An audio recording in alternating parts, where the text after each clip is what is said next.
વાત કરીએ રાજકોટની। રાજકોટ જિલ્લાના વીરપુરમાં સુપ્રસિદ્ધ જગવિખ્યાત યાત્રાધામ વીરપુર કે જ્યાં એક જ જલારામ બાપાનું સૂત્ર, જ્યાં ટુકડો ત્યાં હરી ટુકડો। વીરપુરમાં જલારામ બાપાએ ચાલુ કરેલ સદાવ્રત આજે 200 વર્ષથી વધારે સમય વીતી ગયો છતાં સંત શિરોમણી જલારામ બાપાના સેવકો સાથે ભજન કરતા કરતા વિક્રમ સંવત 1937 મહાવદ દસમને બુધવારના દિવસે વૈકુંઠવાસ પામ્યા હતા। ત્યારથી ગુજરાતી માસ મહાવદ દસમીને દિવસે પૂજ્ય જલારામ બાપાની નિર્વણ દિન એટલે કે આજે બાપાની 143મી પુણ્યતિથિ નિમિત્તે સમસ્ત વીરપુરમાં વેપારી દ્વારા બંધ રાખી બાપાને શ્રદ્ધાંજલિ અર્પી હતી।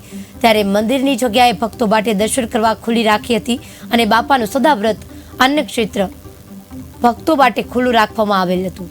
મંદિરના ગાદીપતિ રઘુરામ બાપા દ્વારા જલારામ બાપાની સમાધિ ખાતે જઈ બાપાની સમાધિના દર્શન કરી પુષ્પાંજલિ અર્પણ કરી વીરપુરના તમામ વેપારી મંડળ દ્વારા બાપાની પુણ્યતિથિ હોય ત્યારે પોતાના ધંધા વેપાર આજે બંધ રાખી બાપાને શ્રદ્ધાંજલિ આપી હતી।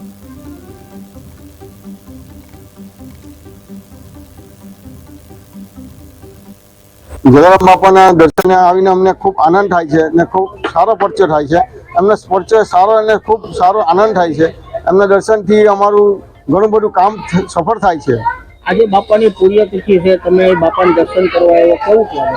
સારું લાગે છે, એકદમ સારું। આ પુણ્યતિથિમાં અમને ઘણું જ સારું છે, કેમ કે દર વર્ષે એમ તો અમે આવતા રહીએ છીએ વારંવાર। બાપાના દર્શન કરીને અમને જે અંદરની જે ખુશીઓ જે છે ને એ અમે ખરેખર સામે તમને પરસી નહીં શકીએ, પણ છતાં ખરેખર બહુ આનંદનો માહોલ છે આજે અને બહુ ભાગ્યશાળી અમે છે કે અમે આ પુણ્યતિથિ નિમિત્તે અમે હાજર અહીંયા બાપાના લાભ લેવા માટે હાજર છીએ।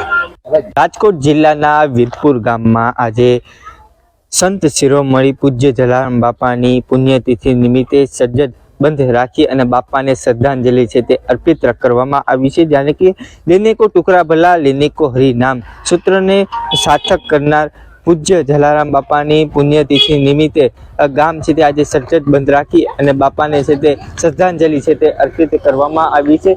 ત્યારે વેપારીઓ દ્વારા છે તે ગામ સજ્જડ બંધ રાખતા અત્યારના જે શ્રદ્ધાંજલિ છે તે અર્પિત કરવામાં આવી છે અને બાપાના દર્શન પણ છે તે ખુલ્લા રહેશે અને અન્નક્ષેત્ર પણ છે તે ખુલ્લું રાખવામાં આવ્યું છે અને બાપાને છે તે શ્રદ્ધાંજલિ છે તે અર્પિત કરવામાં આવી છે। ધ્રુવ મારું KTV ન્યૂઝ ગુજરાતી વીરપુર।